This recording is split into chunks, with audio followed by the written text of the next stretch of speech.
Hans the Mermaid's Son, from the Pink Fairy Book, edited by Andrew Lang. In a village there once lived a smith called Basmus, who was in a very poor way. He was still a young man, and a strong, handsome fellow to boot, but he had many little children, and there was little to be earned by his trade. He was, however, a diligent and hard-working man, and when he had no work in the smithy, he was out at sea fishing or gathering wreckage on the shore. It happened one time that he had gone out to fish in good weather, all alone in a little boat, but he did not come home that day, nor the following one, so that all believed he had perished out at sea. On the third day, however, Basmus came to shore again, and had his boat full of fish, so big and fat that no one had ever seen their like. There was nothing the matter with him, and he complained neither of hunger or thirst. He had got into a fog, he said, and could not find land again. What he did not tell, however, was where he had been all the time. That only came out 6 years later, when people got to know that he had been caught by a mermaid out on the deep sea, and had been her guest during the 3 days that he was missing. From that time forth he went out no more to fish, nor, indeed, did he require to do so, for whenever he went down to the shore, it never failed that some wreckage was washed up, and in it all kinds of valuable things.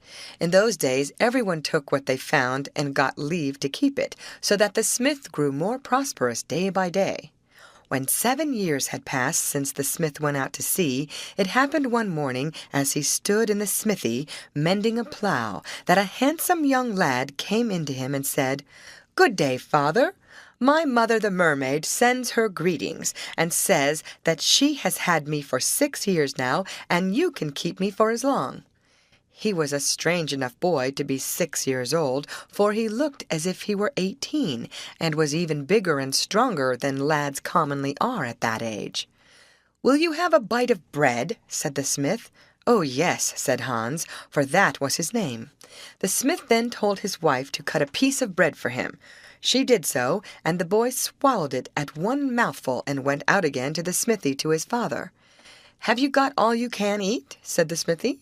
"No," said Hans, "that was just a little bit." The smith went into the house and took a whole loaf, which he cut into 2 slices, and put butter and cheese between them, and this he gave to Hans. In a while the boy came out to the smithy again. "Well, have you got as much as you can eat?" said the smith. "No, not nearly," said Hans. "I must try to find a better place than this, for I can see that I shall never get my fill here." Hans wished to set off at once, as soon as his father would make a staff for him of such a kind as he wanted. "It must be of iron," said he, "and one that can hold out." The smith brought him an iron rod as thick as an ordinary staff, but Hans took it and twisted it round his finger, so that wouldn't do. Then the smith came dragging one as thick as a wagon pole, but Hans bent it over his knee and broke it like a straw. The smith then had to collect all the iron he had, and Hans held it while his father forged for him a staff, which was heavier than the anvil. When Hans had got this, he said, "Many thanks, father. Now I have got my inheritance."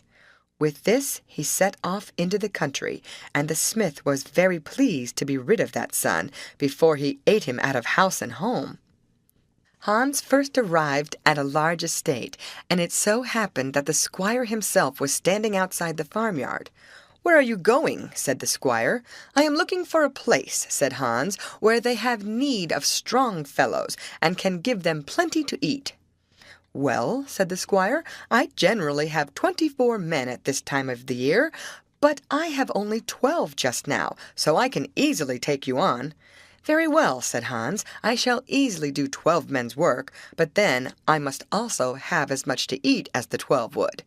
All this was agreed to, and the squire took Hans into the kitchen and told the servant girls that the new man was to have as much food as the other 12.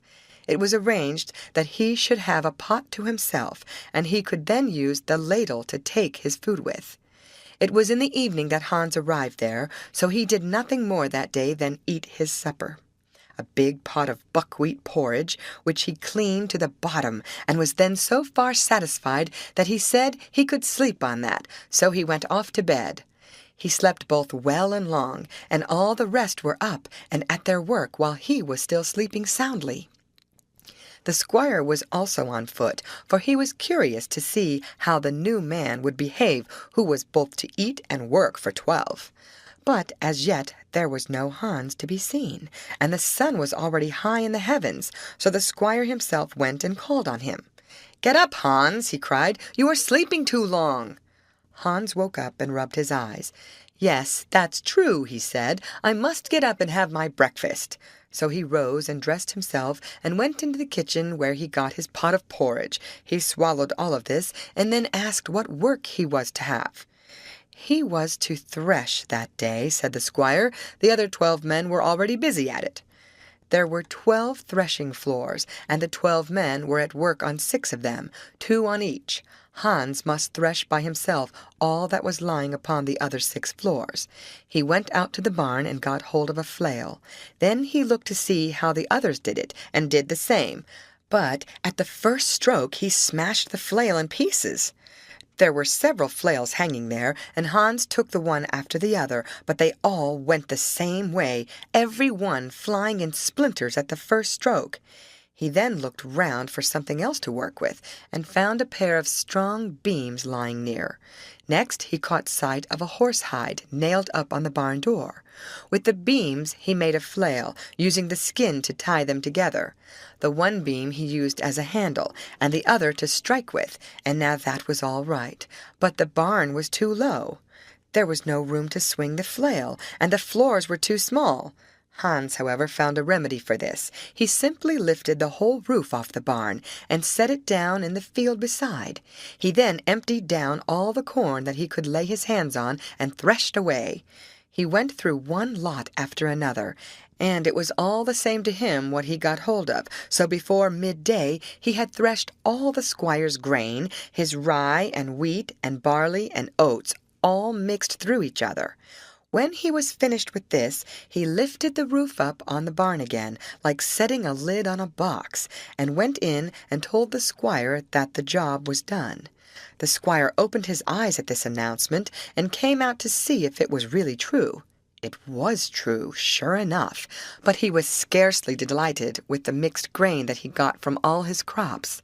However, when he saw the flail that Hans had used, and learned how he had made room for himself to swing it, he was so afraid of the strong fellow that he dared not say anything, except that it was a good thing he had got it threshed, but it had still to be cleaned. "What does that mean?" asked Hans. It was explained to him that the corn and the chaff had to be separated, as yet both were lying in one heap, right up to the roof. Hans began to take up a little and sift it in his hands, but he soon saw that this would never do. He soon thought of a plan, however. He opened both barn doors, and then lay down at one end and blew, so that all the chaff flew out and lay like a sandbank at the other end of the barn, and the grain was as clean as it could be. Then he reported to the squire that that job also was done.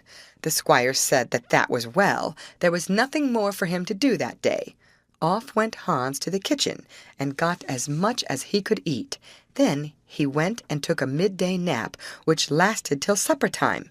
Meanwhile the squire was quite miserable, and made his moan to his wife, saying that she must help him to find some means to getting rid of this strong fellow, for he durst not give him his leave.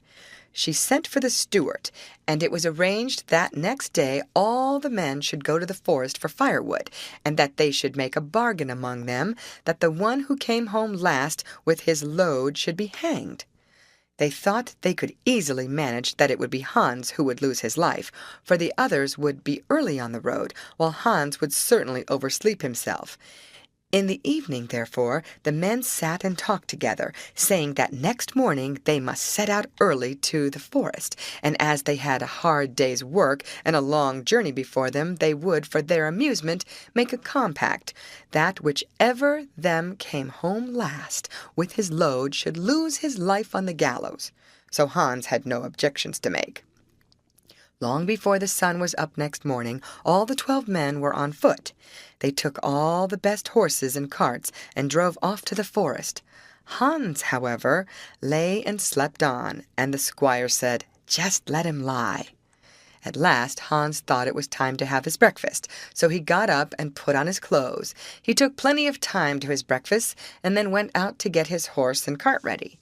The others had taken everything that was any good, so that he had a difficulty in scraping together 4 wheels of different sizes and fixing them to an old cart, and he could find no other horses than a pair of old hacks.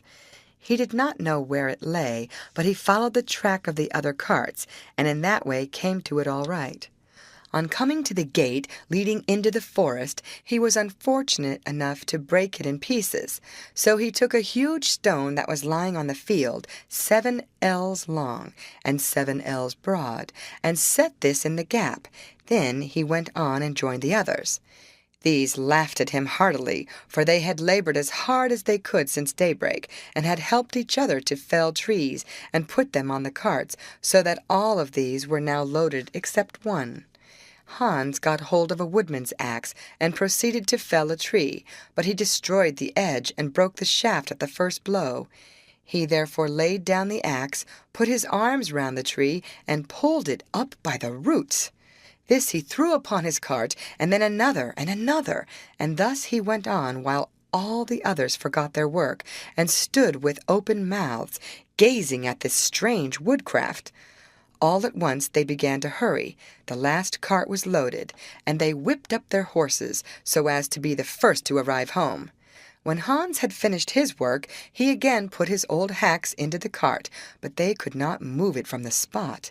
He was annoyed at this, and took them out again, twisted a rope round the cart and all the trees, lifted the whole affair on his back, and set off home, leading the horses behind him by the rein. When he reached the gate, he found the whole row of carts standing there, unable to get any further for the stone which lay in the gap. "What?" said Hans. "Can 12 men not move that stone?"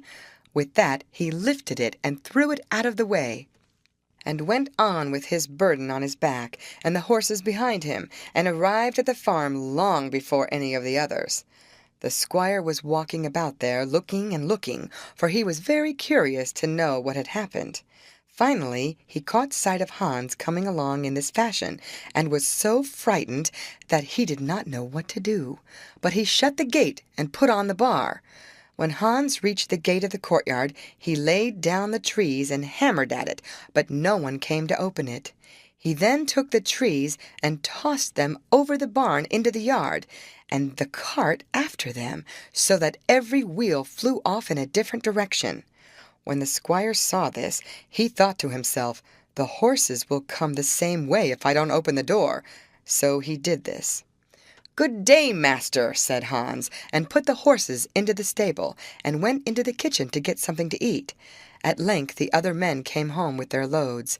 When they came in, Hans said to them, "Do you remember the bargain we made last night? Which of you is it that's going to be hanged?" "Oh," said they, "that was only a joke. It didn't mean anything." "Oh, well, it doesn't matter," said Hans, and there was no more about it.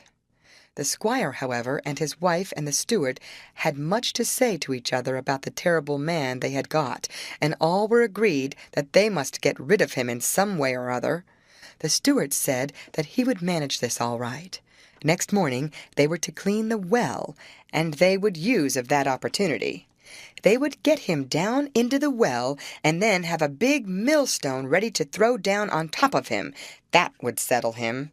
After that, they could just fill in the well, and then escape being at any expense for his funeral. Both the squire and his wife thought this a splendid idea, and went about rejoicing at the thought that now they would get rid of Hans. But Hans was hard to kill, as we shall see. He slept long next morning, as he always did, and finally, as he would not waken by himself, the squire had to go and call him. "Get up, Hans, you are sleeping too long," he cried. Hans woke up and rubbed his eyes. "That's so," said he. "I shall rise and have my breakfast." He got up then and dressed himself, while the breakfast stood waiting for him. When he had finished the whole of this, he asked what he was to do that day. He was told to help the other men to clean out the well. That was all right, and he went out and found the other men waiting for him. To these he said that they could choose whichever task they liked, either to go down into the well and fill the buckets while he pulled them up, or pull them up and he alone would go down to the bottom of the well. They answered that they would rather stay above ground, as there would be no room for so many of them down in the well. Hans therefore went down alone and began to clean out the well, but the men had arranged how they were to act, and immediately each of them seized a stone from a heap of huge blocks and threw them down above him, thinking to kill him with these. Hans, however, gave no more heed to this than to shout up to them to keep the hens away from the well, for they were scraping gravel down on the top of him. They then saw that they could not kill him with little stones, but they had still the big one left. The whole 12 of them set to work with poles and rollers, and rolled the big millstone to the brink of the well. It was with the greatest difficulty that they got it thrown down there, and now they had no doubt that he had got all that he wanted. But the stone happened to fall so luckily that his head went right through the hole in the middle of the millstone, so that it sat round his neck like a priest's collar. At this Hans would stay down no longer. He came out of the well with the millstone round his neck, and went straight to the squire and complained that the other men were trying to make a fool of him. He would not be their priest, he said. He had too little learning for that. Saying this, he bent down his head and shook the stone off, so that it crushed one of the squire's big toes. The squire went limping in to his wife, and the steward was sent for. He was told that he must devise some plan for getting rid of this terrible person. The scheme he had devised before had been of no use, and now good counsel was scarce. "Oh, no," said the steward, "there are good enough ways yet. The squire can send him this evening to fish in Devil Moss Lake. He will never escape alive from there, for no one can go there by night for old Eric." That was a grand idea, both the squire and his wife thought, and so he limped out again to Hans, and said that he would punish his men for having tried to make a fool of him. Meanwhile, Hans could do a little job where he would be free from these rascals. He should go out on the lake and fish there that night, and would then be free from all work on the following day. "All right," said Hans, "I am well content with that, but I must have something with me to eat, a baking of bread, a cask of butter, a barrel of ale, and a keg of brandy. I can't do with less than that." The squire said that he could easily get all that, so Hans got all of these tied up together, hung them over his shoulder on his good staff, and tramped away to Devil Moss Lake. There he got into the boat, rowed out upon the lake, and got everything ready to fish. As he now lay out there in the middle of the lake, and it was pretty late in the evening, he thought he would have something to eat first, before starting to work. Just as he was at his busiest with this, old Eric rose out of the lake, caught him by the cuff of the neck, whipped him out of the boat, and dragged him down to the bottom. It was a lucky thing that Hans had his walking stick with him that day, and had just time to catch hold of it when he felt old Eric's claws in his neck. So when they got down to the bottom, he said, "Stop now, just wait a little. Here is solid ground." With that, he caught old Eric by the back of the neck with one hand, and hammered away on his back with the staff, till he beat him out as flat as a pancake. Old Eric then began to lament and howl, begging him just to let him go, and he would never come back to the lake again.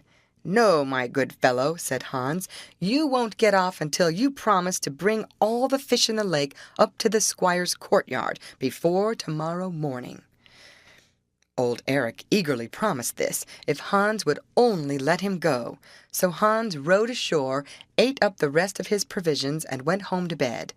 Next morning, when the squire rose and opened his front door, the fish came tumbling into the porch, and the whole yard was crammed full of them. he ran in again to his wife, for he could never devise anything himself, and said to her, "What shall we do with him now? Old Eric hasn't taken him. I am certain that all the fish are out of the lake, for the yard is just filled with them." "Yes, that's a bad business," said she. "You must see if you can't get him sent to purgatory to demand tribute." The squire therefore made his way to the men's quarters to speak to Hans, and it took him all his time to push his way along the walls, under the eaves, on account of the fish that filled the yard. He thanked Hans for having fished so well, and said that now he had an errand for him, which he could only give to a trusty servant, and that was to journey to purgatory and demand 3 years' tribute, which he said was owing to him from that quarter. "Willingly," said Hans, "but what road do I go to get there?" The squire stood and did not know what to say, and had first to go in to his wife to ask her. "Oh, what a fool you are," said she. "Can't you direct him straight forward south through the wood? Whether he gets there or not, we shall be quit of him." Out goes the squire again to Hans. "The way lies straight forward south through the wood," said he. Hans then must have his provisions for the journey, 2 bakings of bread, 2 casks of butter, 2 barrels of ale, and 2 kegs of brandy. He tied all these up together, and got them on his shoulder, hanging on his good walking-stick, and off he tramped southward. After he had got through the wood, there was more than one road, and he was in doubt which of them was the right one. So he sat down and opened up his bundle of provisions. He found he had left his knife at home, but by good chance there was a plough lying close at hand, so he took the coulter of this to cut the bread with. As he sat there and took his bite, a man came riding past him. "Where are you from?" said Hans. "From purgatory," said the man. "Then stop and wait a little," said Hans, but the man was in a hurry and would not stop, so Hans ran after him and caught the horse by the tail. This brought it down on its hind legs, and the man went flying over its head into a ditch. "Just wait a little," said Hans. "I am going the same way." He got his provisions tied up again and laid them on the horse's back. Then he took hold of the reins and said to the man, "We two can go along together on foot."